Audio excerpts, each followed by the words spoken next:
I'm having a right old morning. It's my day off, and usually I don't have a plan, but I usually wake up and I go, oh, I'm gonna, well, it used to be day off, Chippenham carbs.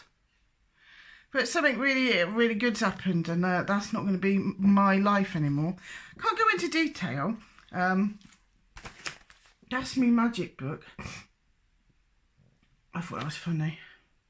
It was like all pretty, but then they've put this like little thing on there like eat shit, because it's kind of like a juxtaposition of pretty and shit, which is funny. Yeah. Anyway, and then I pulled the back off for some reason, probably to paint it because I didn't have any fucking card left or something, so then I had to build a new back, and so it's all falling apart. Anyway, I can't read out what's in here because this is where I write all of the stuff, you know, when I do my candlemancy. I call it that now, not candle magic, because that sounds better. I heard Thomas say it, and it's like, that makes me sound more professional. So I say that now. And so in here, that's where I write what I did, and then maybe a couple of months later, I write if anything happened. And so I can't tell you about it because I heard Thomas say something about, don't tell people, mind. Which is difficult for me, as you can imagine. Am I even taping? Taping. Very old. Taping. So I really want to tell you in detail about my last one and what's been going on with it, but I don't think I can. And it's a real bummer because I think you might be inspired, you know. Suffice to say, it bloody worked. I can talk to you around the edges a bit about it. I wasn't going to talk about this. I just thought, Mar's just gone off to work and I'm in one of those like hyper moods, and I'm like hyper to the point that I can't actually be bothered to do anything, but I want to do everything. I want to do everything, but I can't be bothered to do any of it, but I want to do everything. I was writing down, when's the best, what do you do, what, you know, the cycles of the moon, because I'm really getting into that at the moment, because I'm literally going into crone phase and I'm embracing it. I quite like it. I've been practicing paintings of, you know, I've been doing my faces. You might not know. Where's my book? I'm going to need my book. It's down there. Wait a minute. Wait a minute.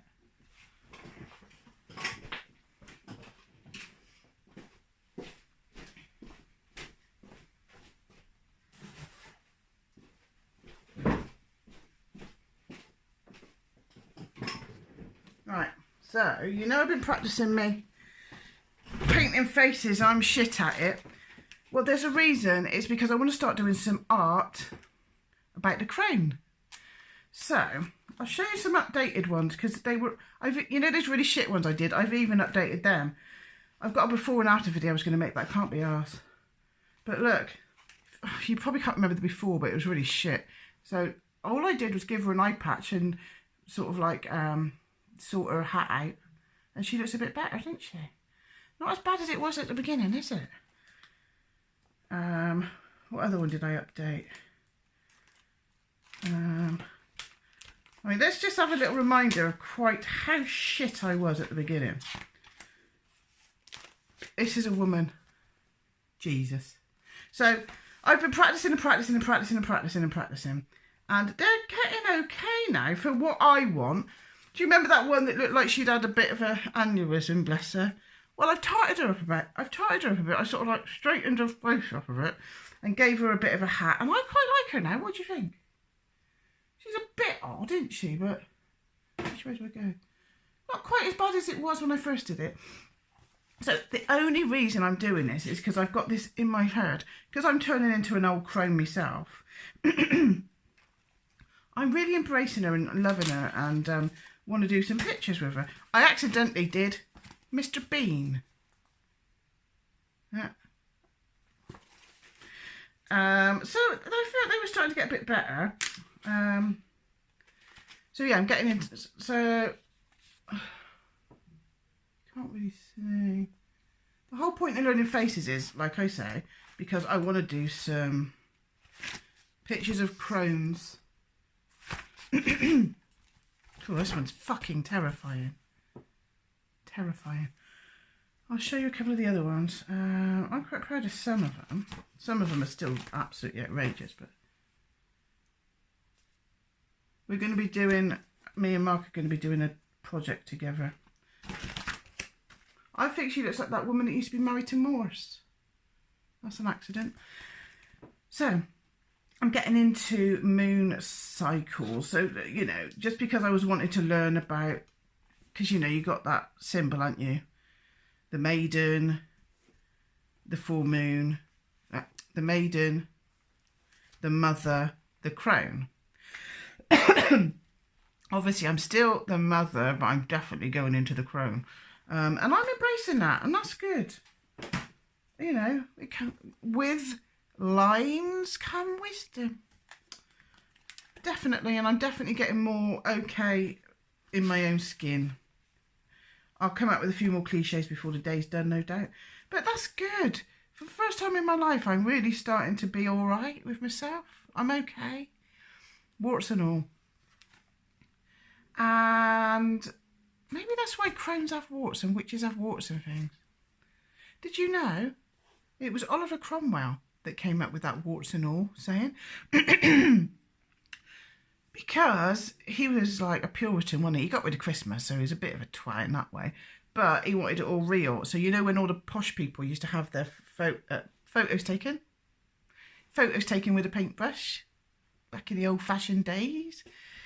He said, I want my portrait painted, warts and all. And if you have a look at the picture of Oliver Cromwell, that fucking... So fair play to him. But he also got rid of Christmas. So... honest, but shit at parties, I would have thought. So that's where that saying comes from. So don't say you don't fucking know nothing on this channel, all right? So yeah, learning to love myself, warts and all. Actually taken 50 years, but maybe it's supposed to. So I was looking at that because of that, okay? And so then I started thinking about my candle magic, Mancy. And I was writing down what's the best time to do what at the different kind of stages of the moon. For example, waxing crescent, that's got magnetic energies. Okay, so magic calling in what you want from life and reality, projects, plans, emotional states, blah, blah, blah. And then you've got what to do in the first quarter and all this, that and the other. And so... the one I did was on, I think it was, we've got it now, I think it's waxing crescent. What did I think that's when I did it. Let's have a look. Waxing gibbous. Okay, so waxing gibbous. So waxing is between the new moon and the full moon. So it's, well, it's getting bigger. So it's skinny, new moon. That was literally on the 29th. So hold on. What percentage are we? Oh, I can't see because it's up there. It's like 4% waxing gibbous today or something like that. So we've just had a new moon, so it's starting to get a bit bigger. And so I looked it up. When's the best time to do this intention? Which I'm not going to tell you what I did, but I think it's all right to say it was about me and my health. Am I all right to say that? But without actually going into what I did and what actually happened, because a lot fucking happened. You need to trust me now, to the point where I scared myself to death. That was ridiculous. That's just me probably doing this properly for the first time and not realising how fucking intense it can become. But no, you know, good things have started to happen. Which I'm not going to go into 100% detail. So when did I do it? Waxing gibbous. So bear with. So waxing gibbous. That's when you want to do your magic for adjustments, stamina, commitment, editing, re-evaluating, determination, changes, potential, patience, going with the flow, organisation, focus, clarity, goals, persistence, building and rebuilding. Now, that's exactly, I wanted, can I say that? Yeah, I wanted to have motivation to get healthier physically, which obviously helps mentally, but physically healthier, lose weight, the whole lot. And my resolve was always only about 47% at its best. So, don't matter what I did, don't matter what happened whilst I was doing it. All I can say is I've lost half a stone in the last week nearly. And before that, probably about 5 pounds. And I've now got these lists. I'll show you my bloody lists. Lists.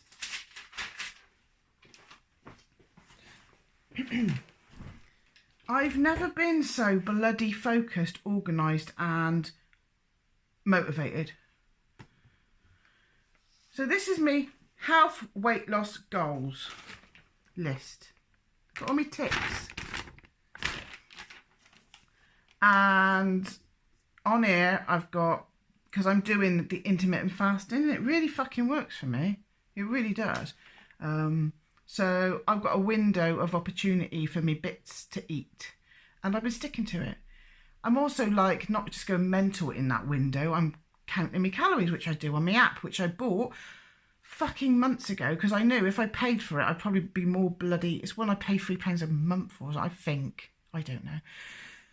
And I thought if I bloody throw money at this I'm more likely to bloody stick to it. I didn't stick to it until the last month and a half, kind of, till something happened that I can't tell you about. And so I've got intermittent fasting, which works for me. It works for me. Might not work for everybody. And goals. Treadmill. I can't in the background. I hate it. After work at 5 o'clock, if I'm working from home, it starts fucking talking to me. And I try and ignore it. And then this starts talking to me. And I'm starting to get to the point where if I don't have a tick on here at the end of the day to do my 30 minutes on that thing, I get really fucking angry and anxious. So it's working. I don't run on it, obviously. I do walking, which is something I don't do. So, fasting, tick. It's not fasting, it's intermittent fasting. You get a window. You can change the windows. You can have a 24 window or an 18. You do the maths. 30 minutes on that. Stood in the corner. And calorie counting app. Yeah, tick. And then at the end of every situation, I will add it up. See that pink? That's when we're going on holiday. So that's a bit worrying, but I'm sticking to it. And I got another little one for me bits and me pieces, me hobbies and bits that need doing. So art, 6 hours per week I'm going to be doing. I'll have to do that at the weekend because I don't get time in the week.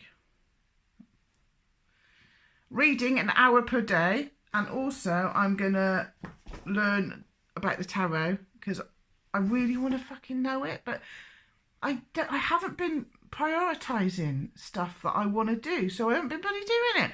But if I got it on here and I don't take it, I piss myself off. So I'm going to combine. So what we have been doing is, you know those videos we've been doing, Laurel Canyon videos, reading out the book. I've been combining that. I've been saying, right, that is an hour of me reading.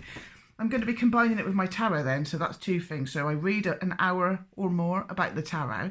And so then I can click learn about tarot and then tick an hour reading. Oh, no, this is the best one. This is the best one. I do more than half an hour on this because I love it so fucking much. Mark, it's a good job Mark's patient, innit, mind? Fucking hell. So, I've got a ball run or bar run or whatever they say. It's got a D in it. It's one of those Irish drums, round. That was an Irish jig, if you were wondering. And I started learning that a couple of years ago. And then literally my kids were still living with me and they were just going to punch me in the face if I carried on with that. So I put it away like you do. It gathered dust, blah, blah, blah. Got it out the other day. Something to do with my candlemancy. Don't need to go any further. And I thought, I want to stop bloody doing this again. My arthritis fucking kills. Unfortunately, I think that's going to be too ouchy for me. So, recorder. I've been learning the recorder. Minimum 30 minutes a day, maximum too long. Mark is the most patient man on this planet. And I can almost do Scarborough Fair. No? I'm a bit embarrassed. I suppose I could cut it out if it goes to shit. I don't know, do you want a little here? Maybe just half of it. And there's this fucking, I think it's F flat or something. I'm learning that shit too. I'm not really learning the little golf sticks on the fucking train track music notes. Not really learning that. I'm sort of learning this other way. No, I'm too embarrassed. I don't know. Anyway, there's that. I'm not going to do it. But I'm almost learned Scarborough Fair. But I have learned it, but not every. Sometimes it goes wrong. Anyway, so my recorder's on there, and I want to make at least one video per week, and 2 hours of sorting the house out. And if I don't do it and it's not on my list, I'll get cross with myself. This is the sort of stuff I've been telling my clients to do for bloody 20 years. Been sitting there like a right old hypocrite, knowing that it works, knowing that when they stick to their list and their resolve, then that's where the magic happens. You know, drug and alcohol clients, if you didn't know. My drug of choice is food. And so all of the tools that apply to my clients, you know, literally work for me. I just haven't been doing it. Since this thing happened with me old candles, and then something else happened, I'm just on it.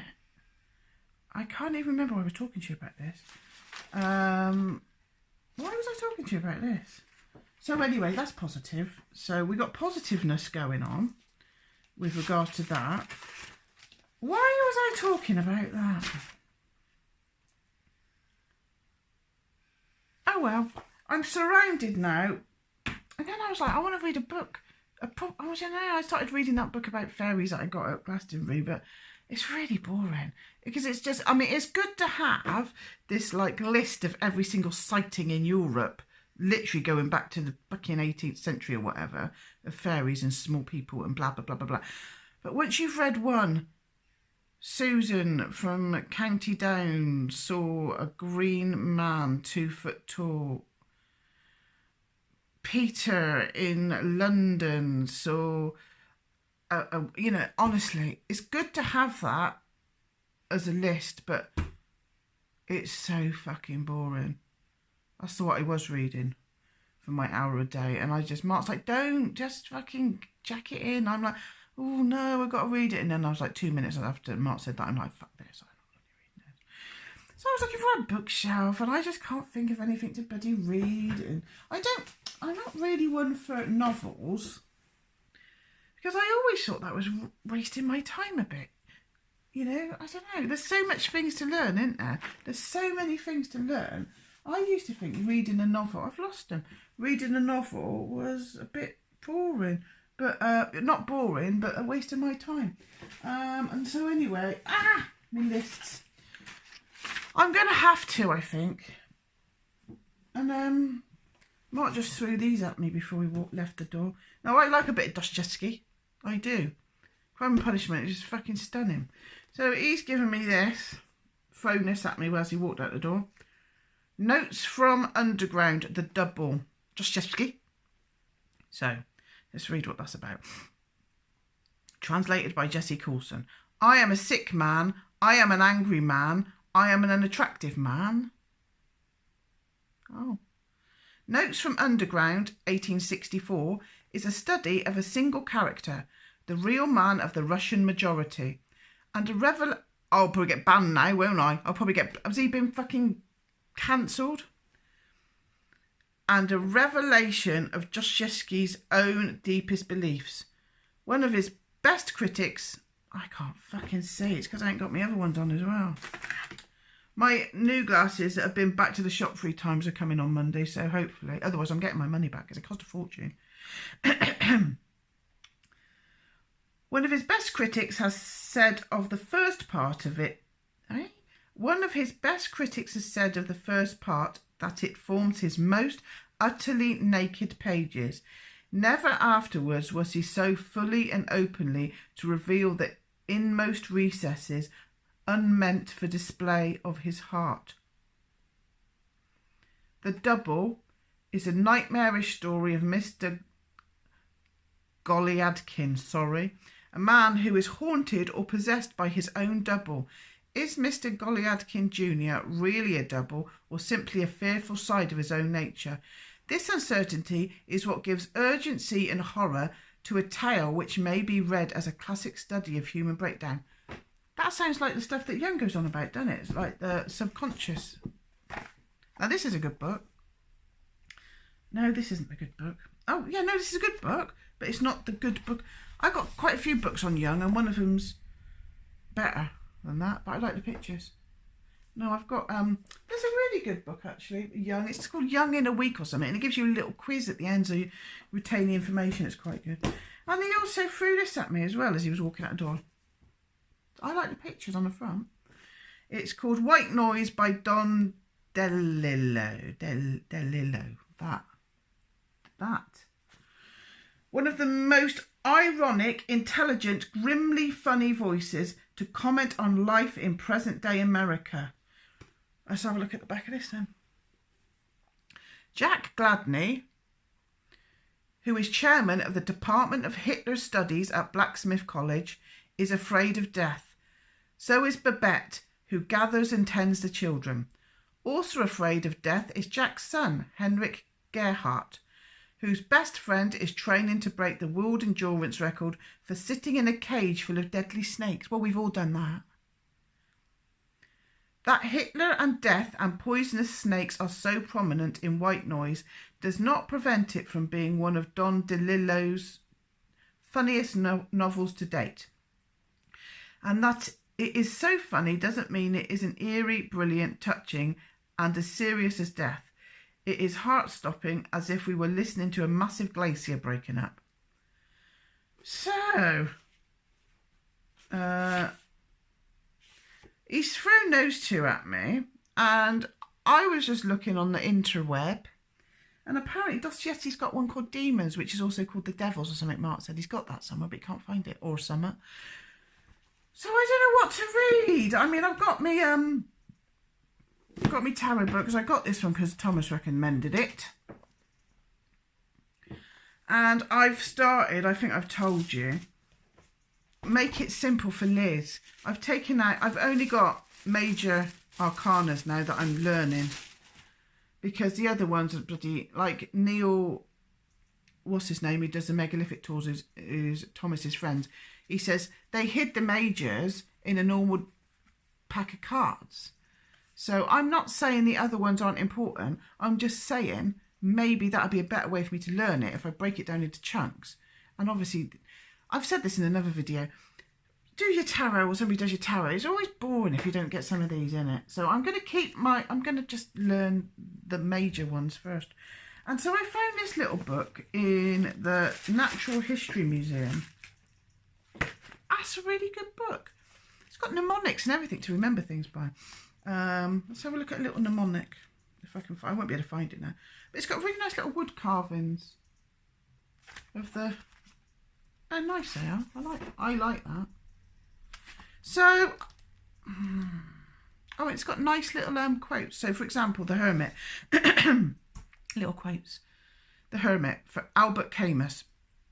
In order to understand the world, one has to turn away from it on occasion. And let's have a look at some more. The Star. The Cosmos. This is by Carl Sagan. Controversial. The cosmos is within us. We are made of star stuff. Now, I like that. Talking to Mark about that this morning. It's kind of. About, I think we all know by now, I'm not really professional in anything, but I will give anything a go.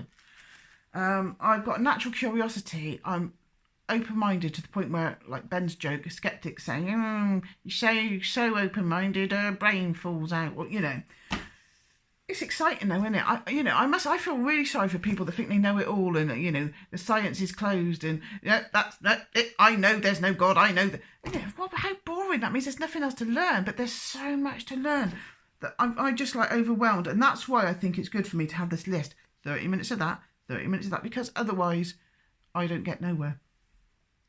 So I was saying to Mark this morning, I was having a little reflect on how the last candle spell went and how well it went and how fucking real this shit is. And you know, I said to Mark, it boils down to, I think, don't forget, I've only just started doing this shit and I don't know what I'm talking about, but I also don't worry too much about it, whereas I used to think, oh, if I don't do this, if I don't invoke blah, blah, blah, and don't blah, blah, blah, and I can't be arsed with that now, because I know by sticking all those rules in, I don't fucking do nothing.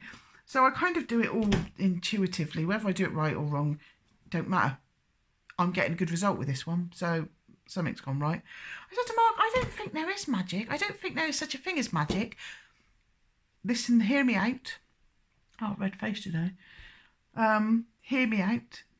It's obviously magic, but it's not magic. It's not like supernatural. It's not like not of nature. We just don't realise. We don't realise. It's almost like you're either tuned into it or you're not tuned into it, like learning a different language, I think. And I think I've started to get tuned into it. It's like, it's almost like not saying, it's like not making the universe notice you.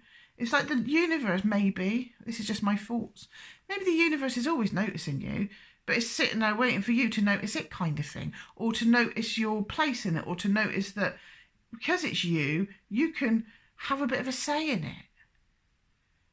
And I think it might boil down to that, simply that. And my intention, even when I was piss-assing about at it, learning it sort of thing, just like, oh, quick, get me book, what do I do now? When you're doing that, yeah, you're learning it and you're getting like, okay, that candle probably is the best colour, because colours, that's a true thing, because frequencies and vibrations and colours, and that's why they're different colours, because they vibrate at a different thing or something. Science. You get it all here, mate. You get it fucking all here. Philosophy, science, art. Why would you look at any other channels? Dickhead. So yeah, it's good to learn them things, and I have. But then let go of that and just fucking feel it. And that's what I did for the last one. I just fucking let go of that. And I wanted a bit of that herbs. And okay, I didn't have the right herbs for that, but I talked to the herbs and sort of said, right, you're going to be for that now, mate. And it's my intention always, always, always, always. And so I just, in my head, the herbs were like, oh, all right then, okay, we'll stand for that then. And no, I got my little drum out. It don't say nowhere in Candleman to get your drum out. To my knowledge, it might do, but I've never read that. Something just said, get your drum out. And so I got my drum out and I was saying something, and the candles. And so I put the drum on me so that the vibrations was going through my whole body. I don't know why I did that. I fucking got a clue. But, what am I going on about? Yeah, so I said to Mark, it's not really magic, as in people think it's like supernatural. It's natural. It's just whether or not you've learned to learn the language, which is intuitive. And so, I don't know if that makes any sense at all. It's, don't be fucking, and I used to be scared of things, didn't I? I used to be scared of the pentagram, scared of the eye, scared of this, that and the other. And then when you realise, it's the intentions that they've put in it, not your intentions. You could like, so now, like I said, I bought a pentagram, air freshener for the car to go in there. It was so old in the shop I got it from in Glastonbury, it didn't even smell of anything. It was so old. I put it in there anyway to worry the neighbours. to worry the neighbours because they've been such bastards to me and all they do is gossip. I have no intention of anything bad happening to them neighbours at all. I just thought that will confuse them. You know, I genuinely don't want anything bad to happen to the neighbours, obviously, or anybody. Joke. But I just thought, that'd be quite funny, just to confuse my neighbours a little bit, worry them a bit. It's like, ooh, should we be messing with her? Right or wrong, it made me chuckle. And so now I've given that symbol a bit of humour.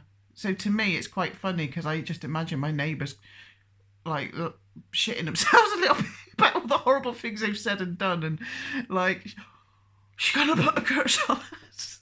I mean, whether that's right or wrong, I'm not meaning any bad intention other than just to have a laugh at the situation that was causing me massive anxiety. You know, they were chopping down fucking trees. She chops down bit of my tree, she chucks it over, and she nearly fucking broke my brand new baby apple tree.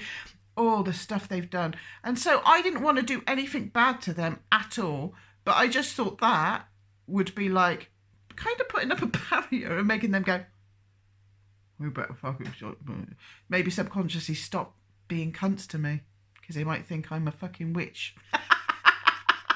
Makes me laugh. So I've turned that symbol into something funny for me. Anyway, it just means... Anyway, never mind about that. So, I'm not scared of this shit anymore. It's taken 50 years. And something's worked. And something's doing really well with me at the moment.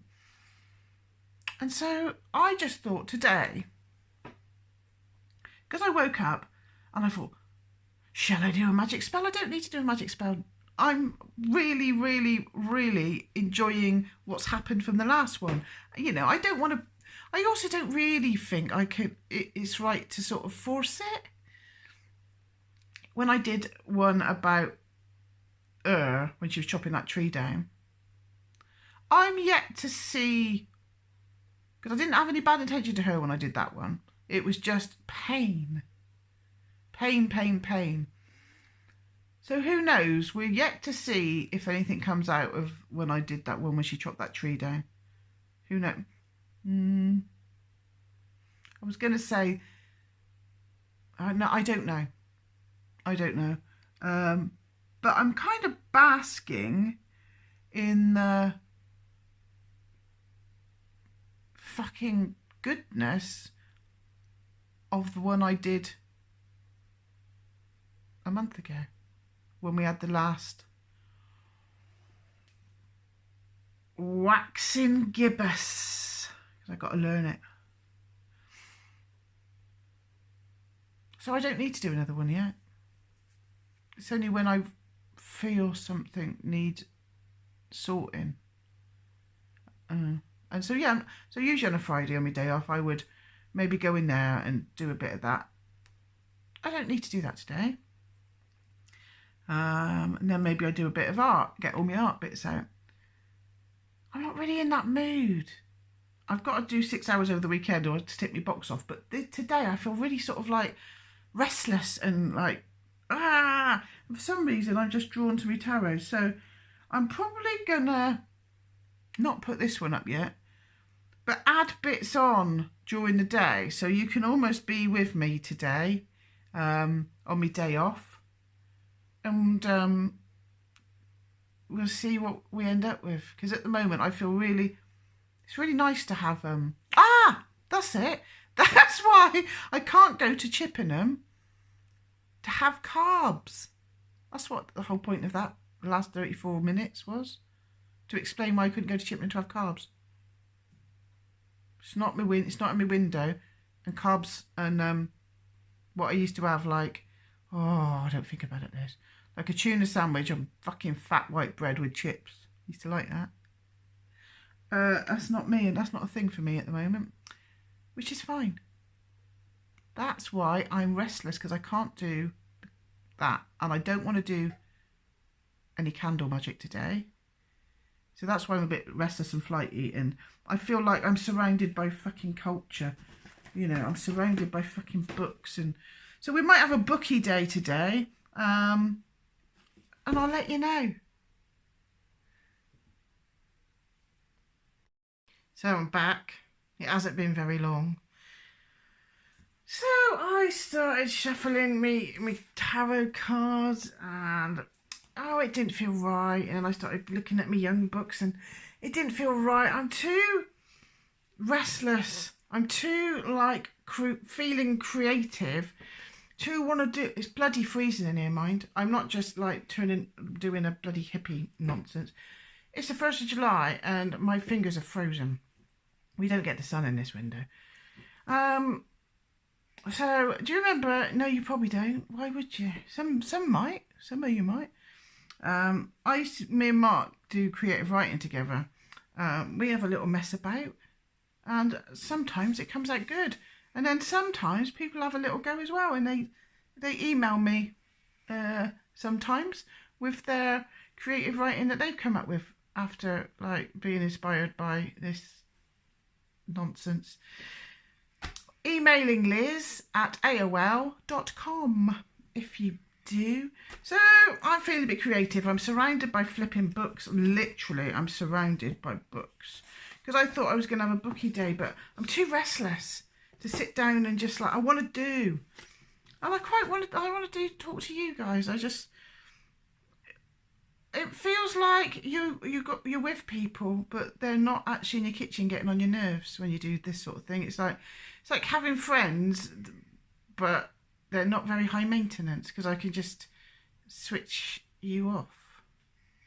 That sounds mean. Anyway, it feels like I'm with a bunch of friends, and I've got a bunch of books, and I'm enjoying making videos at the moment, and I'm going to do some creative writing. We'll do it together. And you can have a go as well. And then email me, like some people do actually do that. Email me with what they've come up with. One of these days I'm going to do a video and read it all out. So, this is how I do it. Oh, it's itchy, but it's freezing. What can you do? Oh, fuck's sake. What a mess. So what I do is, when I do creative writing, there's a couple of ways you can do it. I will get a selection of different books or one specific book, and me and Mark do this. Open it up, close your eyes, pick a word. If it's something like the, no. If it's something like and, no. Because you add them bits in yourself. This is not about being rules and strict and nonsense. This is about getting your creative juices flowing, which is a disgusting saying that I never like to use usually. Anything to do with juices, it's not good, is it? So if it's something like I, no. But if it's something like hurried, or if it's something like romantic, or puffed, or audible, that kind of thing, yes, jot them down. So what I used to do, when me and Mark do it together, we both come up with words. We either think of them or we just go to the books and pull them out. Sometimes if you just think of them, that's quite good, because what you're doing is you're pulling stuff up from your subconscious without realising it.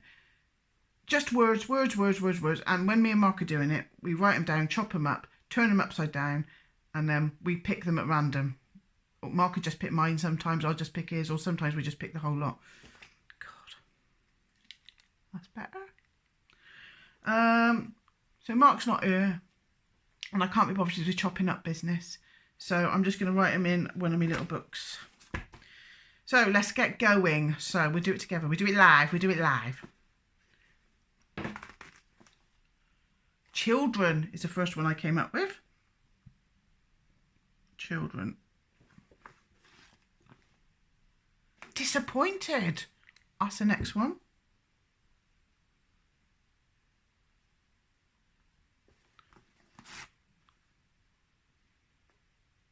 Ominous. This is going to be a good bloody one, isn't it? Ominous.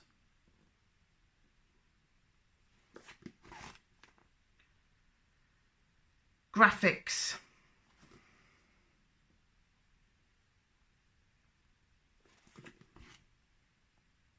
Rain.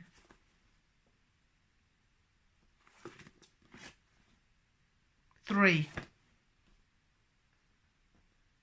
I usually do about 20. 1, 2, 3, 4, 5. 1, 2, 3, 4, 5, 6, 7, 8, 9, 10. Face. Awakened. This could be a good one, isn't it?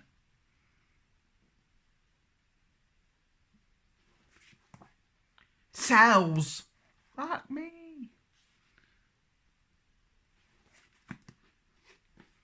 Transparency.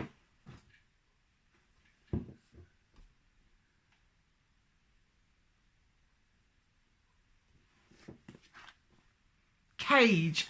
Are you actually kidding me right now? These are brilliant. Watching. I wonder if somewhere in this holographic universe that I'm controlling my particular avatar, I'm actually like making myself find these little words. Discuss. Let's have a look at the back. Mean. Doing. Government is next to doing. I'm putting government in. There's no fucking rules. Answer. Significant.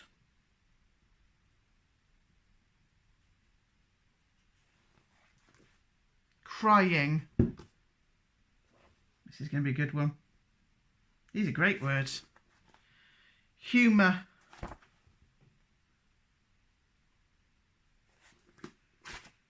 Belief. These are brilliant. Right, one more. Make it a good one. Make it a good one. Oh, shop. I don't want shop. There's no rules. Radio. That'll do. Right. So, you don't have to use all of them. If you want, you can chop them up and just put them on the table and pull 10 or 5 or, you know, make it even more random. Or you can just look at those and just say, actually, I'll pick and choose what I want, thanks. My life. Fuck off with your rules. Your rule book. And so, luckily for you, I turn this shit off now, do it, and then come back with the goods. Unluckily for me, I got to sit down and be creative for fucking 20 minutes now, but it'd be worth it. And then who knows what I'll do, because it's one of those funny days today when I'm just like, maybe I need to go out or something, but I'll take you with me if I do. But I don't know what's going to happen today, but I don't want to waste it. I don't like wasting days off. I'll be back in a minute. Right, I've done it. Okay. So, like I say, with these words, you can stick an S on the end, make faces. You can change it up, you know, if you don't want the word rain, you can turn it to sun. It's just to get the creative juices flowing. So this is what I came up with, and I've scrawled it so fast I might not be able to read it, so. The radio droned on in the background of their lives. There was no words, no music, no witty anecdotes from Sandra driving back from Lyme Regis, no humour. 3 years ago, the government had decided it would be in the best interests of everybody if media content was restricted to advertisements only. Not in the form of irritating semi-musical jingles, just factual, monotoned, ominous noise. Tea bags are back in stock for a limited time, £16 for 8. No other information was needed. It wasn't as if there were thousands of tea bag outlets. You swiped to pay and tea bags miraculously arrived to your door. The belief was that the reason for all of the debauched woes of the world had everything to do with freedom, choice and free will, and nothing whatsoever to do with crying children being encouraged to put money into drag queens' G-strings at play school by their own parents. We had been set up to fail. Of course the world would collapse. Of course the inevitable had happened. We had been treated and had subsequently acted like naughty children let loose inside the kitchen. We got the matches out, we found the bleach, we turned the taps on full, we turned the gas on, boom.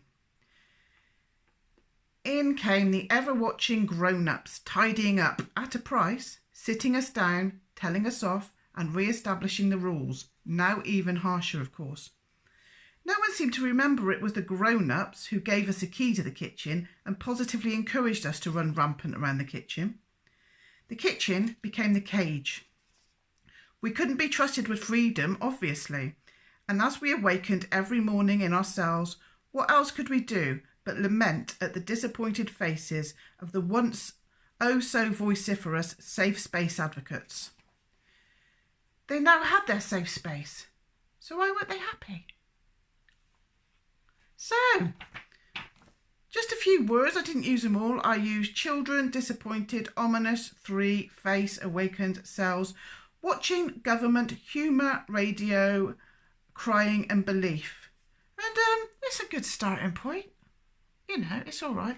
Something to do on your day off when, what's the time now? Oh my God, it's only 9:50. Anyway, why don't you have a go? I keep saying this. We do get the occasional people sending us in emails, which is brilliant.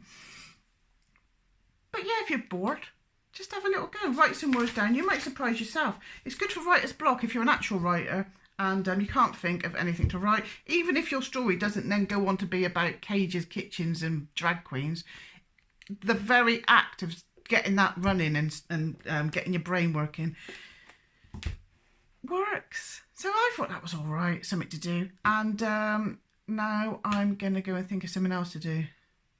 I'll see you soon. Here we go again. I have got just over half an hour until my window opens for my dinner. So I thought I'd do some doodling. And we'll see how we get on. Probably chat shit while I'm doodling. I do that. You might want to put this on mute. I suppose I could put some music on, but then we get a copyright strike. You can't see that.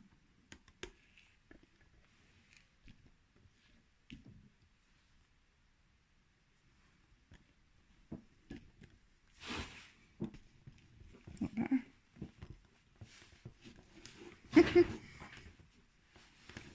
Oh, you got a shadow, but you can sort of see.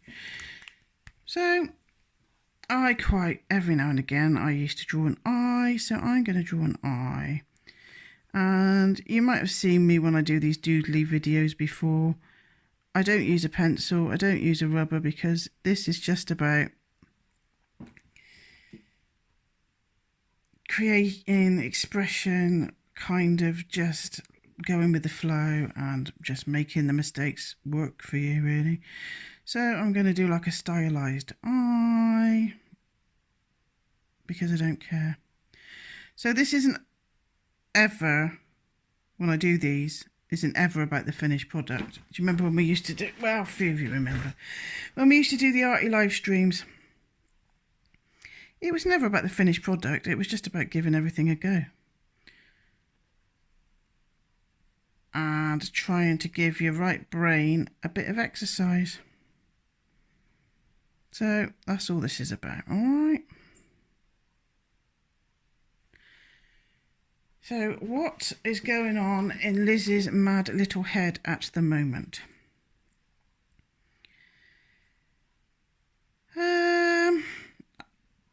I don't watch the news. I have no Facebook. I have no Twitter.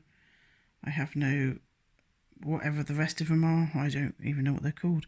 I was on Telegram for a bit, but they were all a little bit fucking scary and mad. It's alright to go back in that when the shit's hitting the fan, because that's a good one. That's a good place for people to meet up, etc. But it was getting a bit depressing, to be honest.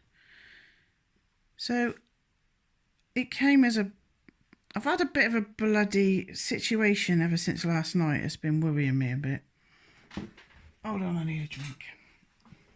I've, like you say, I don't watch any of that.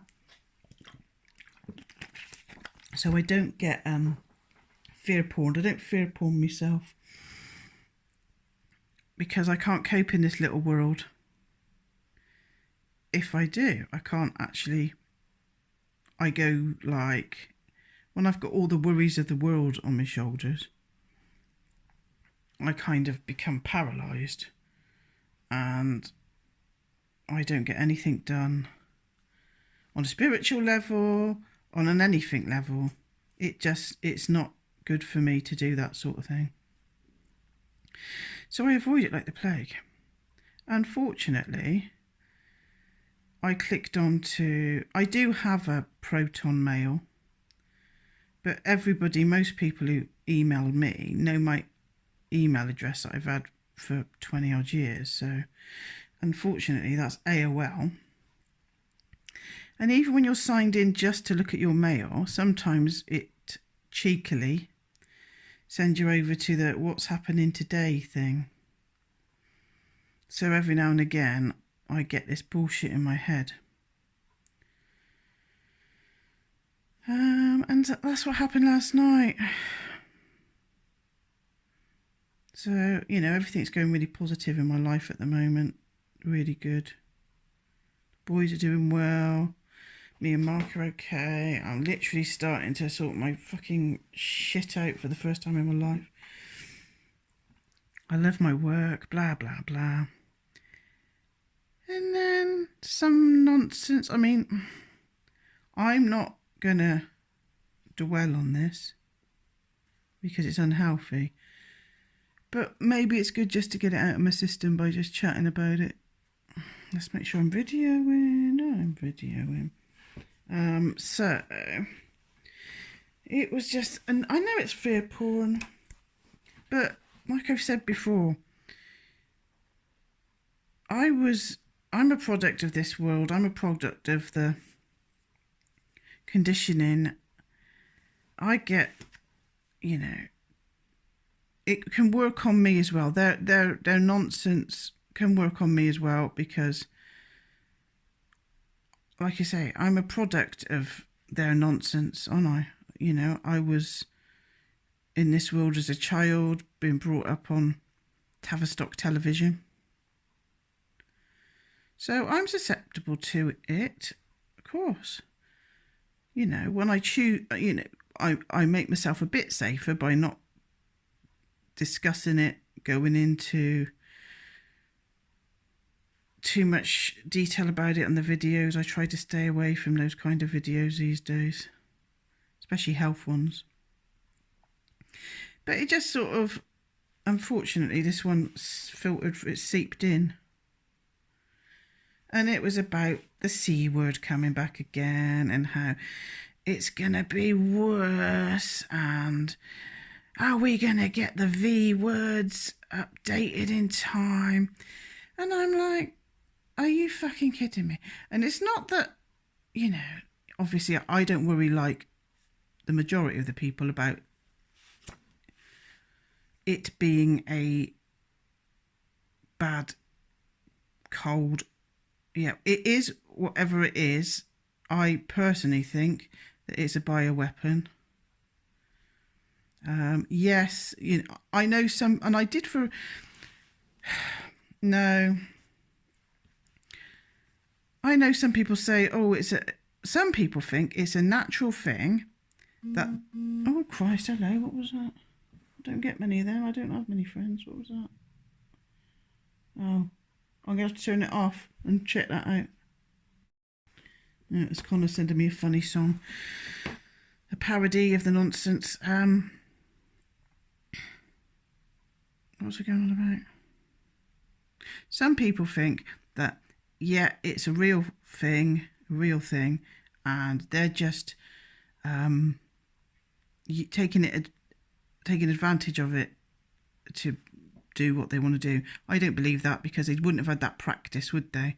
Event 201 might have made that up. I can never remember the names of things. The Who or whatever it is. They wouldn't have had that event. Come on, you know. I think they knew they were going to set this off. They've had it in the bloody pipeline for a long time. It's a bioweapon, in my opinion. And,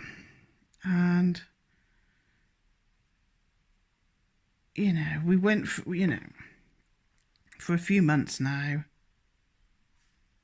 it's people are getting used to not wearing the stupid face nappies, and people are hugging each other again, and now all of a sudden we're getting fucking things at work. Oh, start wearing your face nappy again, and social distance, and because it's coming back. And I know it's fucking orchestrated, okay? But that, and I also know that a lot of this is about harvesting fear. I know all that. I know it's not healthy to be in a state of fear. It causes me anxiety. I know. That's why I avoid it. But I can't help, every now and again, being sucked into it. So, and I'm a little bit of a pessimist, so I'm like, everything's going great in my life at the moment. What's around the corner? I'm a bit of a twat like that. And I really, really fucking hope it's not another bastard lockdown. I really, really hope they're not going to make people wear all that shit again, and all those bloody signs out, and I'm so bored with that. So that's been, I wouldn't say playing on my mind, but every now and again since last night it's a little tiny niggle. What can you do? What can you do? Because I know damn well people will just do it again. We like to kid ourselves, I think. I think we like to kid ourselves that loads of people woke up and they won't take this shit. Won't be fooled again. Well, sorry, that was fucking horrendous. I'm not seeing that in my real life. In my life where I'm walking around going to work, I'm not seeing people all of a sudden. I don't know anybody. Maybe one person that used to be on Telegram, but they're still terrified. They're still implementing the nonsense when they're told to. And they're still, what's the word? Not, well, you know, not very nice about us. So I know damn well that people would, and there's some people that fucking miss it. There are some people that miss this shit, and they can't wait for the fucking rules to be implemented again, and to join together. Like our idiot neighbours, all of them except us, and we live right in the corner, and to get to our house you've got to walk through all of their nonsense. They were all out there banging fucking pans, and it was just like their Thursday night fucking going out. And they were all sort of like looking down their nose at us lot, and really bad. And, you know, I can remember when it was the last one, and we just like fucking went shopping and fucking got the timings wrong. So just as we fucking got home to unpack, they were out there fucking banging shit, and we were just walking around, and my neighbour's like, oh, I've been banging me pans for my daughter because she works, well, fuck knows where she works. And I'm like, oh, I've just been buying me chicken. Yes, you know what? I don't care what you're fucking doing. And it was the last one, and you know, these fucking neighbours, they don't speak to each other from one bloody month to the next. This fucking new cow that cuts the fucking trees down, she's like, right, well, we have to make sure that we meet up every Thursday, 6 o'clock, going forwards. They haven't met once since that bullshit. They haven't met once. So they will fucking love it if all that bullshit starts up again. Because they got nothing else in their lives. Says she, making a video whilst doodling an eye. I might not have a lot in my life, but I've got a lot in my fucking head. Too much. That keep us going. And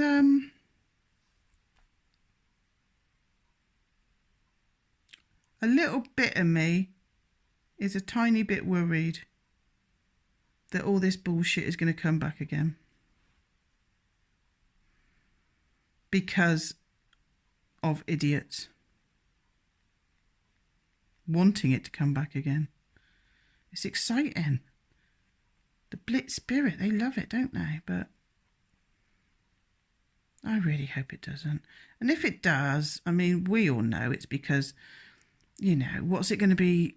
So the next stage to getting cashless society, or the next stage to implementing more totalitarian fucking Nazi fucking rules.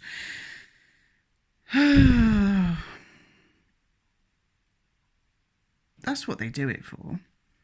So I'm not scared, but also maybe I was just about to say, so I'm not scared of the C word, but if it's a bioweapon, it's up to them how strong they fucking make it and chuck it at us, isn't it?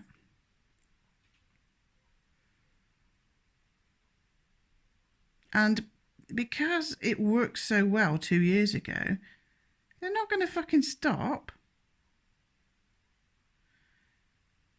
But, you know, the last, 6 months, you can almost feel like you're going back to normal a little bit, can't you? Kind of, even though we know now that a lot of places don't take cash and, you know, they've done a great big leap towards where they want us all to be. But you can kind of kid yourself that, oh, you know, kind of semblance of normality. It's almost like we accept a semblance of normality now, as if, oh, well, you know, normality. No, it'll never be back to normal. Like, even we think things like this. But, you know, let's just be happy with the semblance of normality, which we should not be fucking accepting. Don't get me wrong. I'm not fucking having to go at anybody. I'm as fucking guilty of this as anybody else.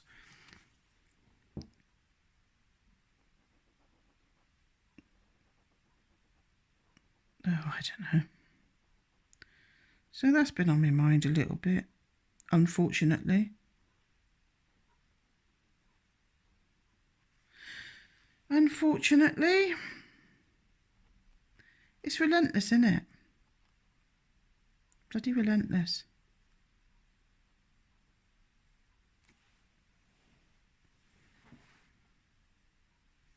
So what do we do? Do we just doodle ourselves into Armageddon, or doodle ourselves out of Armageddon? Oh, I don't bloody know. What can we do? Talking to Connor. Oh, it's just so depressing what I'm about to talk about. They're trying to implement this. Instead of saying paedophile, you've got to say, what is it? Minor attracted person. I'm going to tell you now, that's going to be the hill I die on. If they start saying you got to do that at work and things like that, bye. I will go making such a fucking noise and such a fucking racket. I'll be one of these mad people that you fucking see on bloody roundabouts with fucking signs. That's going to be my hill. That's my line in the sand. And they start saying that, nah.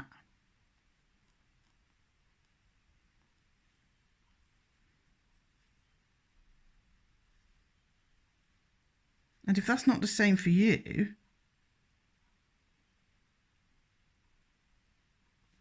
then what is your line in the sand, you know?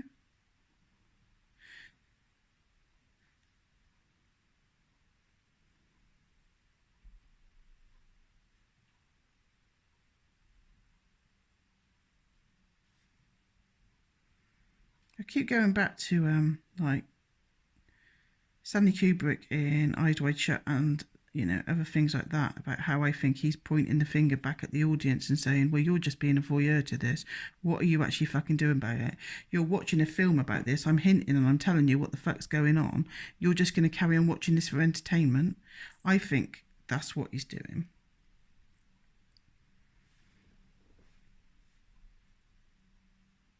There does come a time, doesn't there, when you just have to say enough is enough. And oh God,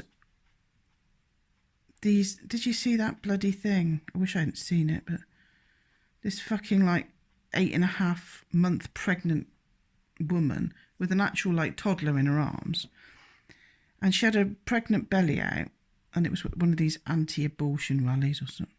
No, pro-abortion rallies. And written on her belly, like 8.5, literally ready to drop, written on her belly said, "Not human yet." I had such a visceral reaction to that, I nearly fucking threw up. And I don't know how I could have stopped myself going up to her and punching her in the face. 8.5 months pregnant. The baby was literally looked like it was going to fucking pop out. Not human yet.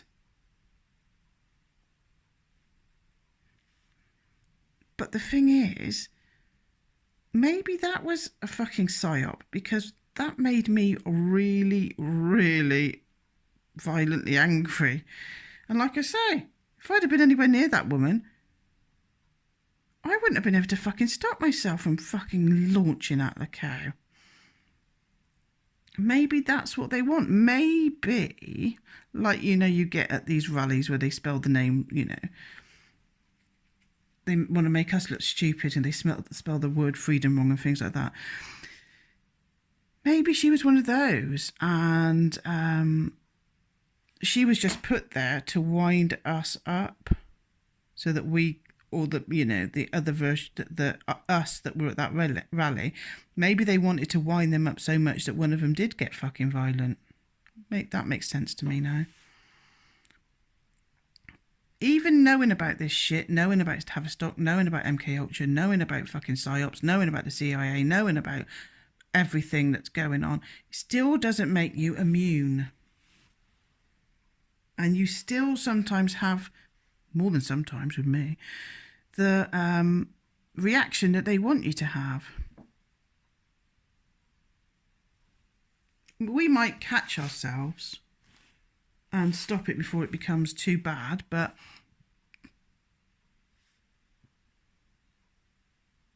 I don't know. I don't bloody know. So, let's move away from that depressing subject. That is something that since last night has been mildly playing on my mind a teeny bit, which is a shame, because other than that, life's good. Life's good if they just stop messing a fucking about with it. That's all everybody wants. Just fuck off. Let me get on with it. I'll work it out myself, thanks. Just, why is government fucking parents all of a sudden? You know, it's so obvious why they've dumbed down everybody with the education and the telly and the music and, you know, everything they've thrown at us to make us into babies and children so that they can step into being parents. And like I say in my funny little creative writing story, then they give us the matches on purpose so that then they can take the matches away and say, well, you're very naughty. You went and burnt the kitchen down.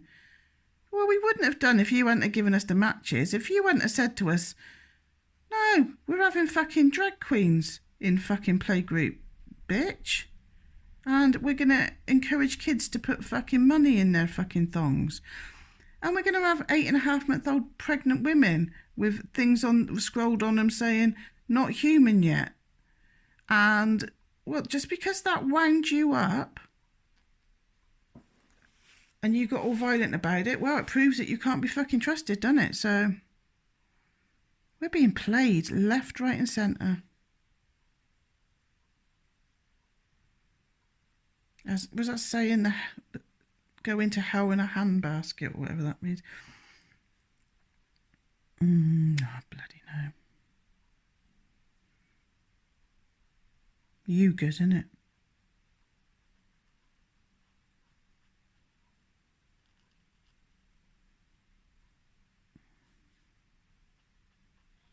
Some people, you'll find this difficult to believe, don't even realise that we were more advanced technically back in the day than what we are now. Some people don't realise that.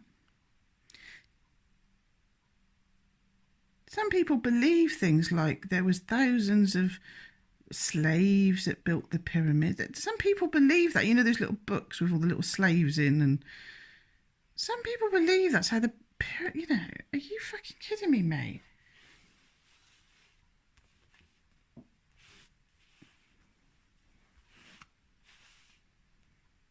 Some people think we're at our most advanced now.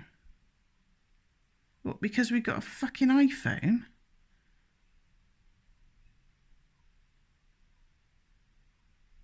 What, because we don't have to leave the fucking house to order our tea bags? If you think of a person as a whole, we're supposed to be, you know, you're supposed to like take the person as a whole. So, you know, all their well-being. So make sure they, like, I can't remember what it's called, but make sure they've got hierarchy of needs in it. I can't remember. Make sure they've got warmth, clothing, food, and then make sure they're emotionally okay. So they've got hobbies and friends. Physically okay, so they've got exercise and, you know, a fulfilling job or whatever. Oh, I forgot what I was going to say. Oh, okay, yeah. So now, and they're always banging on about health and bloody hell. I keep getting these bloody things from the surgery. Oh, it's time for your this test. It's time for your that test. It's time for your another test. Oh, we really care about you. So why are you making it really easy for me to eat shit food because it's cheaper, not even have to walk to the shop to get it? You want me to stay indoors to stay safe, even though that means that I won't be socially interacting with people, so that's going to make me depressed. Why do you... so the secret pandemic in this world is sugar. I'm going to tell you that now. Sugar, alcohol, cigarettes. Think of the amount of people that died in this so-called fucking pandemic, and don't forget they changed what pandemic means. They changed. I think it was from 11% of the population had to have it to 1. It was something like that. Count up all them figures, even if you don't believe what they say, even if you don't, just pretend. I don't know the stats because obviously Mark knows about all this sort of thing, but I don't look into it because I need to protect myself. Just say the stats that they tell you about all the people that have died in the last 2 years because of this thing is true. And then look at how many people die because of smoking. And then look at how many people die because of alcohol. And then look at how many people die because of overeating. And then tell me that we've not always got a pandemic on our hands.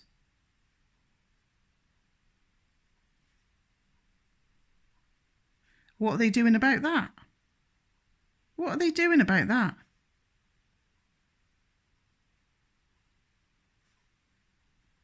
Not locking us down for that, are they? Not locking us down until we stop buying cake.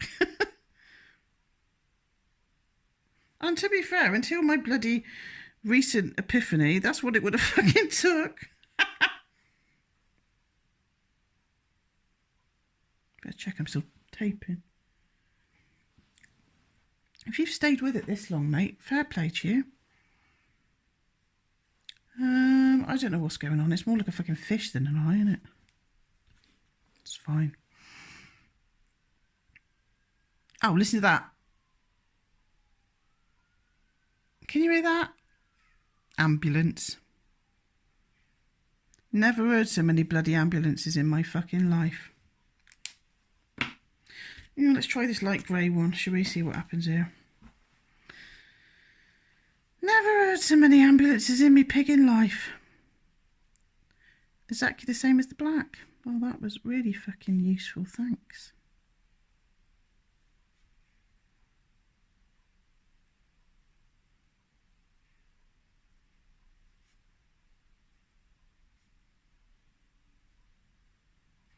So my day off, I've been really rubbish today. Well, not rubbish. Let's not be too bloody negative. Not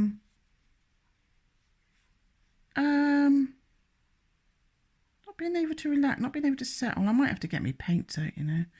I thought I might cure myself by going out, but going out for me, still at the moment, in my head, means going and getting nice food.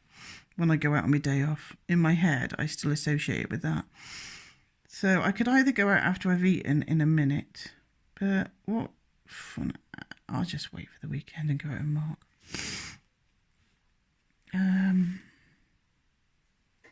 So I've been restless. So what I need to do is get some Ben on. He always relaxes me. He always relaxes me, little Ben. Have him on in the background. His little voice just really relaxes me. You know, Ben knows I don't agree with him over a lot of things, like fucking nonsense about Trump and bloody all that. He knows that. It's all right. We're still mates. But yeah, maybe I just need to get into something a bit woo, and whether or not I 100% agree about it, don't matter. It's just a bit of escapism for Liz on her day off. That's what I need to do. I need to get a little bit of Ben on, listen to something about the fucking Palladians. And then I think I need to do a bit of art, mate, because this is relaxing me. This pile of shit, but you know, like I say, it's not about the end product. When I do this, things like this, doodles and my fucking paintings, it's therapy. I thoroughly recommend it. I also thoroughly recommend just turning your bloody camera on. You don't have to put your face in it. And just having a little, if you're feeling a bit lonely, turn your camera on, have a little chat to me and all the other people out there. And you can sometimes feel not as lonely. It's quite therapeutic. You get your thoughts off you. Whether or not you post it's entirely up to you. But just turn the camera on or turn the voice thing on. Just have a little chat out loud. Pretend you're talking to it like an audience. Like I am. I'm pretending I'm talking to an audience. And sometimes you can talk yourself, I mean literally talk yourself out of a depression or anxiety. Definitely helps with anxiety. Turn your little camera on, have a little chat, see what comes out your mouth. You might surprise yourself. I've yet to surprise myself. But by the end of it, I bet you feel less anxious. So, you know, it's all well and good when Mark's here and me and Mark can chat and talk about things and get our anxieties out. But like today, if you're feeling a bit, I don't know, a bit jittery and you've got nobody to speak to, turn your little camera on and just do what I'm doing now. You'd be surprised how much better you feel after doing that. You don't necessarily have to draw a bit of shit like this, but that helps too. And who cares? Who cares what it looks like? It could just be doodling like you used to do in the back of your bloody school books. Nobody's going to see it unless you want them to. I've literally got 3 minutes until my window. I've never been so happy. So I've been using my app to count my calories. And I've been avoiding white carbs. And I'm kind of mainly eating like tapasy stuff. So I'm having good fats. I'm always over on my fats. I'm always under on my carbs, under on my salt, under on my sugar. But I'm always over on my protein and over on my fat. Good fat, not like chips and burgers and things. Like I'm hummus, nuts, salmon, you know, nice, you know, good for you fats. So I'm always over on those. And my friend was saying, why not try, you know, you usually do miss a wrap, don't you, or a sandwich. She's like, why don't you just make an omelette from one egg, and it makes it really thin, and then you can put something inside it, hummus and salmon and all that, and then you sort of like feel like you've got a wrap, but it's not got carbs. No doubt I will burn it and it'll stick to the bottom of the pan, but guess what? I can use olive oil because that's one of my good fats. So I'm going to give that a try, I think.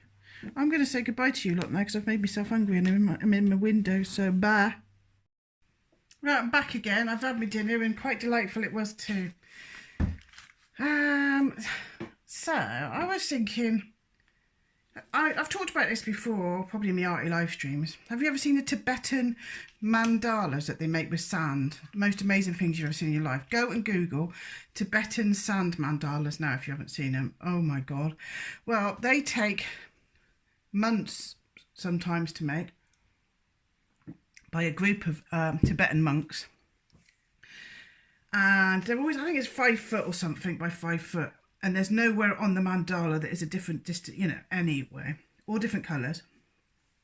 The most beautiful things you've ever seen in your life.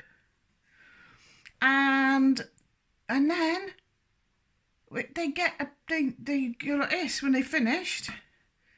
And then they get a brush and they go, and then they take it down to the river and chuck it in the bloody river. A Westerner has a slight aneurysm when they see that, until they realise why they do it. It symbolises that nothing's forever, you know, everything's the impermanence of life, I think they say. So nothing's forever, everything's transient, you know, everything's going to go, but that's okay, because we did have that beautiful thing for a while. The monks get into a meditative, whatever the word is, state when they do it, which is it is understandable by how many hours it takes. Couldn't do it with my back, bending over the table like that. And it's also, they sort of like meditate for healing and for the world. And then when they brush it away, it's like broken the perimeters, I think, of the mandala, I think. And that means it's, the healing's gone out into the world, I think. I might have that bit wrong, but they brush it all out. And then they take it down to the river and put it back to where it belongs. And I think it re-energizes the world, the universe, you know, the environment, everything. So I'm a funny little bird.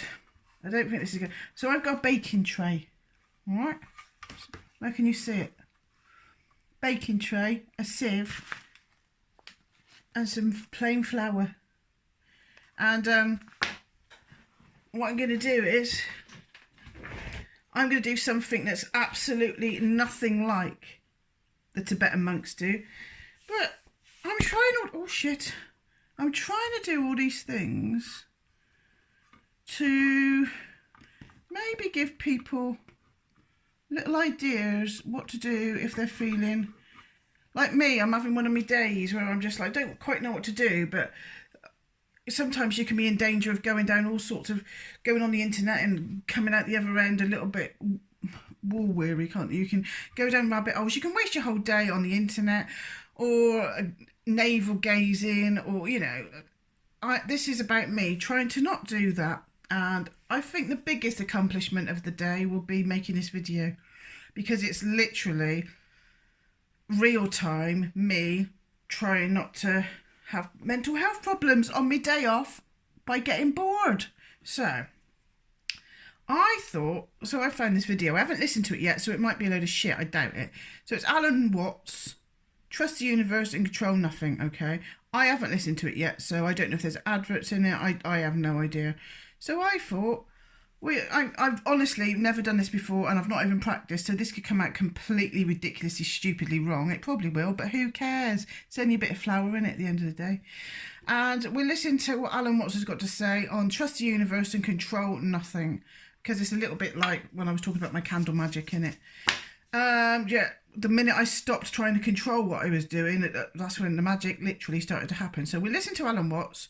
I don't know if it's a good one. It will be. And let's have a laugh at the nonsense that I create. Let's do it.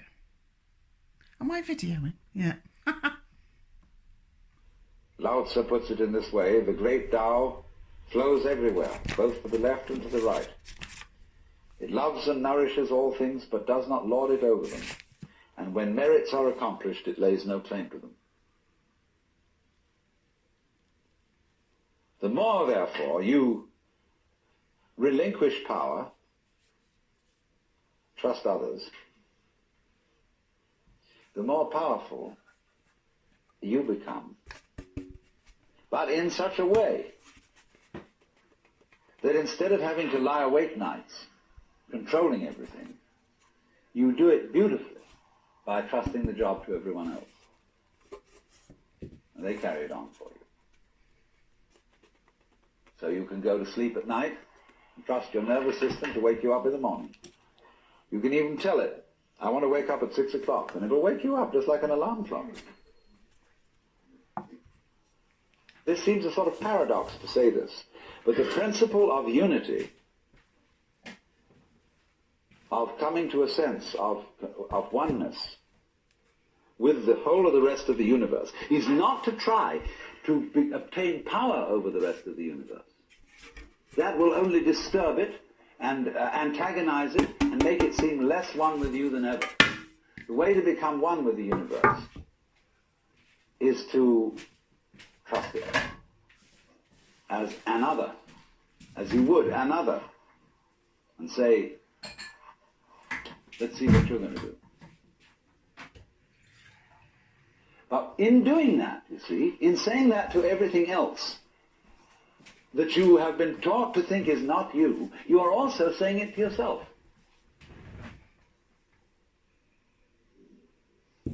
Because finally, as I pointed out, you do not know where your decisions come from. They pop up like hiccups. And when you make a decision, people have a great deal of anxiety about making decisions. There's this guy farmer, who ordered a help man to come in, and found he was an extraordinarily efficient worker, because the first day he put him on sawing logs. And he sawed more logs than anybody had ever sawed. It was fantastic. But they were all done in one day. So the next day he put him on to mending fences. And there were all kinds of broken fences around the farm, and in one day he had the whole thing done.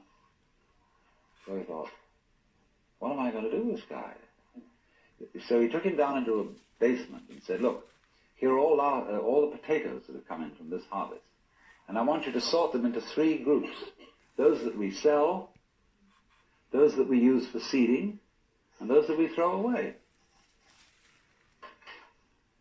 So he left him at that. At the end of the day, the laborer came back and said, well, that's enough, mister. I quit. Oh, he said, you can't quit. I've never had such an excellent worker. I'll raise your salary. I'll do anything to keep you around me. I said, no. It's all right mending fences and chopping wood, but this potato business is decision after decision after decision after decision.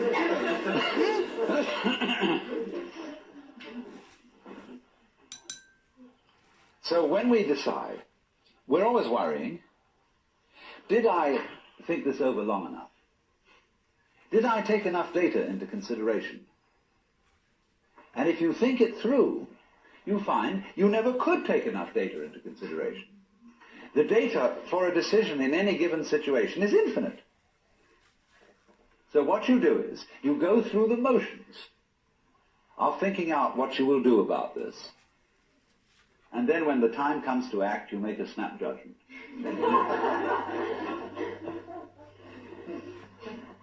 I mean, I'm speaking a little extremely, making some fun of it and so on, because after all, We do occasionally get the vague outlines of things and make a right decision on rational grounds. But we fortunately forget the variables that could have interfered with this coming out right. It's amazing how often it works. But warriors are people who think of all the variables beyond their control and what might happen. So then when you make a decision, and it works out all right, I think very little of it has much to do with your conscious intent and control. But somehow or other, you are able to decide and control things more harmoniously if you delegate authority. That's why very great businessmen are those who can delegate authority. Trust others to work for them. Because those are people developing businesses on the same basic structure that is fundamental to a living organism. Delegation of authority. It loves and nourishes all things, but does not lord it over them. And you see, then, what is happening is this. The more you let go of it and trust it, as if it were quite other than you,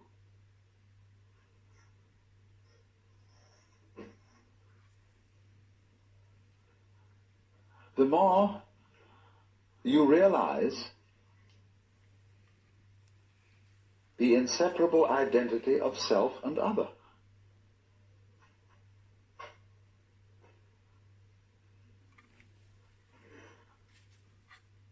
To go back, if you try to find the identity of self and other by subjecting other to self, no go. If, on the other hand, you find it through giving self, that is control, over to other, and trusting that, you may make a mistake. You may make a bad gamble. But in the long run, you're acting on a principle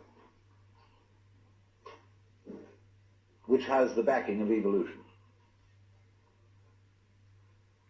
This is the way biological evolution goes on. Constant delegation of authority.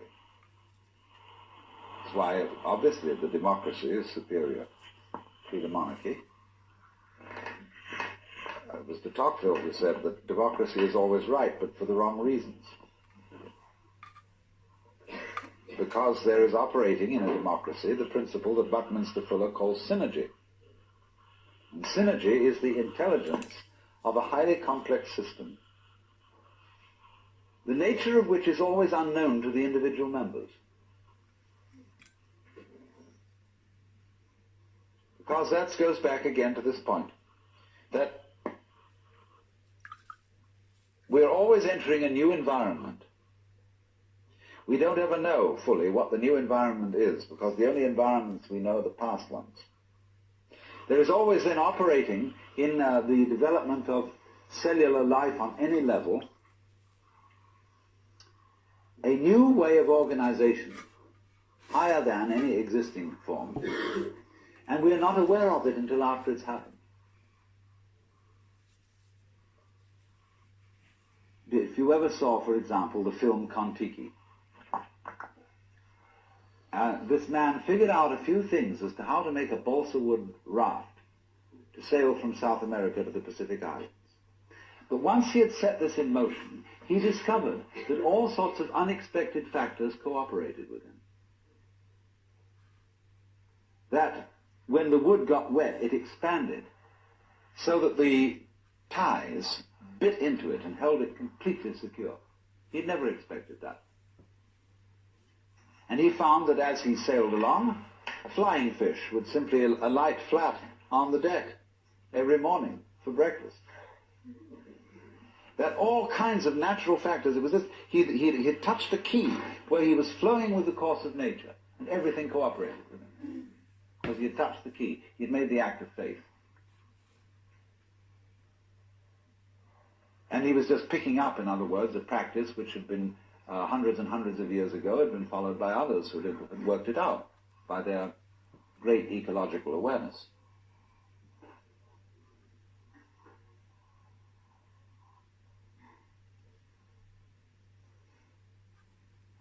So we do come out of this way of thinking to something which has, I would say, the most enormously creative and revolutionary social consequences.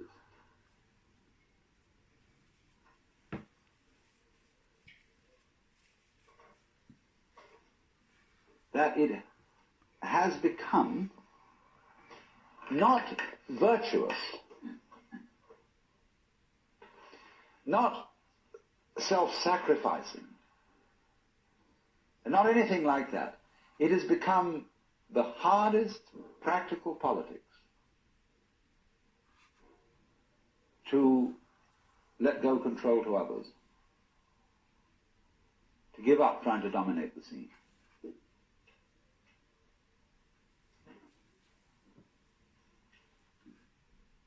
Also, in a parallel way, it has become at this time in our history very much hard practical politics.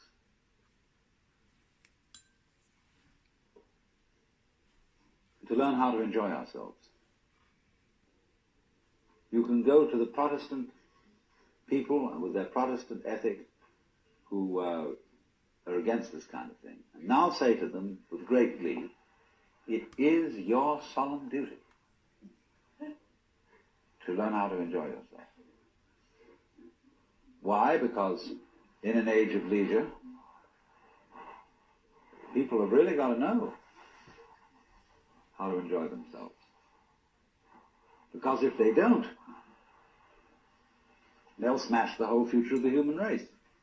Exactly. In the kitchen with the matches.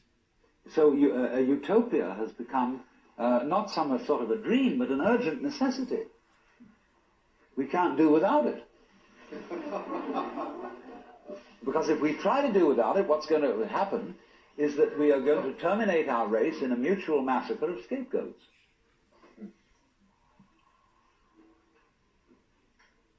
And so the present paranoia in the United States that is going on, where everybody is thinking up a new scapegoat and how great it will be to demolish them or get them out of power, all this kind of bickering and right and left politics has become irrelevant. Because we now have the opportunity of trusting our own intelligence, our own technology,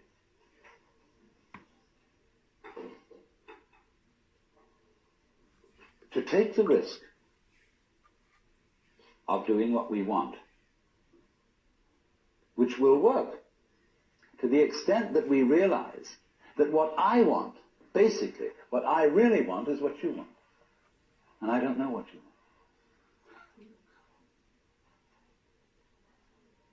Surprised me.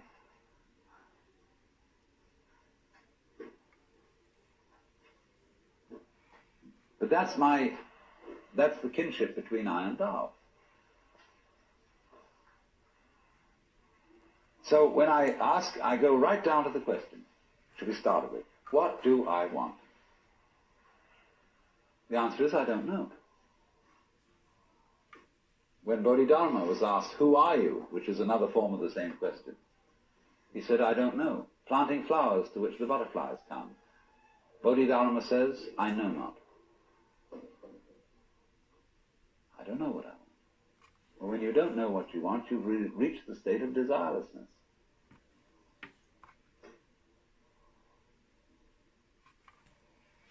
When you really don't know. You see, there's a beginning stage of not knowing, and there's an ending stage of not knowing. In the beginning stage, you don't know what you want because you haven't thought about it, or you've only thought superficially.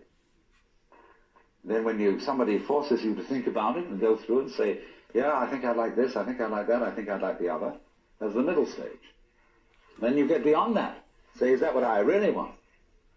In the end you say, no, I don't think that's it. I might be satisfied with it for a while, and I wouldn't turn my nose up at it, but it's not really what I want. Why don't you really know what you want? 2 reasons that you don't really know what you want. Number 1, you have it. Number 2, you don't know yourself, because you never can. The Godhead is never an object of its own knowledge. Just as a knife doesn't cut itself, fire doesn't burn itself, light doesn't illumine itself. It's always an endless mystery to itself. I don't know. And this I don't know, uttered in the infinite interior of the Spirit,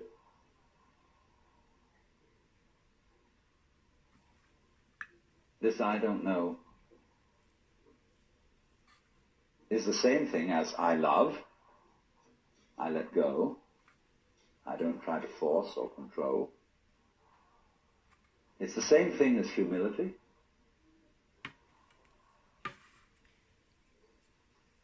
And so the Upanishads say, if you think that you understand Brahman, you do not understand, and you have yet to be instructed further. If you know that you do not understand, then you truly understand. For the Brahman is unknown to those who know it, and known to those who know it not.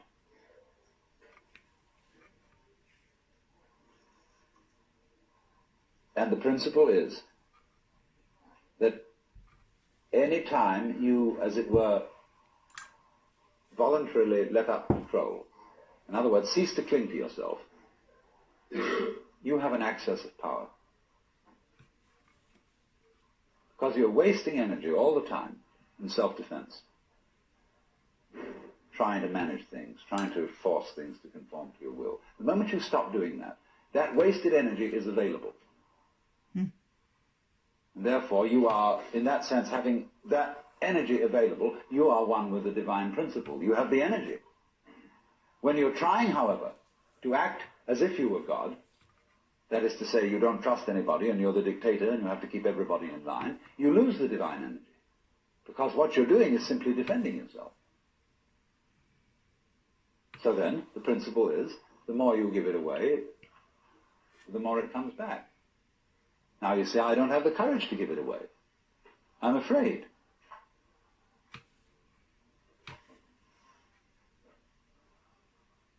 And you can only overcome that by realizing you better give it away because there's no way holding on to it. The meaning of the fact, you see, that everything is dissolving constantly, that we're all falling apart, we're all in a process of constant death, and that the world we hope men set their hearts upon turns ashes, or it prospers, and like snow upon the desert's dusty face, lighting a little hour or two is gone. You know, all that Omar Khayyam jazz. You know, the cloud-capped towers, the gorgeous palaces, the great globe itself, I, all which it inherits, shall dissolve, and like this insubstantial pageant faded, leave not a rack behind. All falling apart. Like my mandala. Everything is. That's the great assistance to you. See, that fact that everything is in decay is your helper. That is allowing you that you don't have to let go because there's nothing to hold on to. It's achieved for you, in other words, by the process of nature. So once you see that you just don't have a prayer, and it's all washed up, and that you will vanish and leave not a rack behind, and you really get with that, suddenly you find you have the power. This enormous access of energy. But it's not power that came to you because you grabbed it. It came in entirely the opposite way. And power that comes to you in that opposite way is power with which you can be trusted. Wow. If that didn't speak to the Tibetan mandalas where they oh, we're going into something else. This is probably going to get, well, it will get copyrighted. I don't care about things like that. Let go. Like, let go. It's so difficult though. It is so difficult. But this is quite the way, this is a good way of like doing it. Like, see? That's quite a pretty thing, isn't it? It's, you know, and, you know, it really concentrated my mind. So, you know, I would suggest if you've got any anxiety or any problems, or you just like I've been today, restless, just, what is this? You could use it with a pen and a bit of paper. I quite like the idea of just trying to do it in a different way. I didn't have a clue what I was doing. I just got the bloody bits out, got the flour, got the water, and it was a relaxing thing. But kind of, when I'm never going to be relaxed forever, am I? This isn't going to last forever, so I'm going to have to build a new one the next time. And there's something quite therapeutic about that.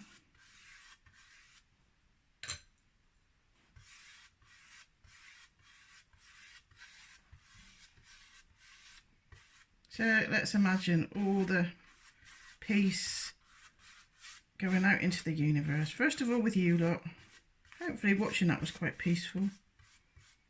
Let's imagine just like pushing all the peace, calm out into you. It's from me to you, to the world, to the universe.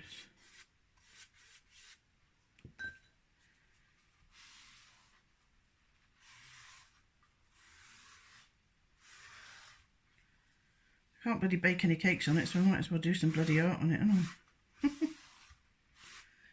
Right. Who knows what will be in 10 minutes time, because I don't even know. This is a very strange day. It's only 20 past 12.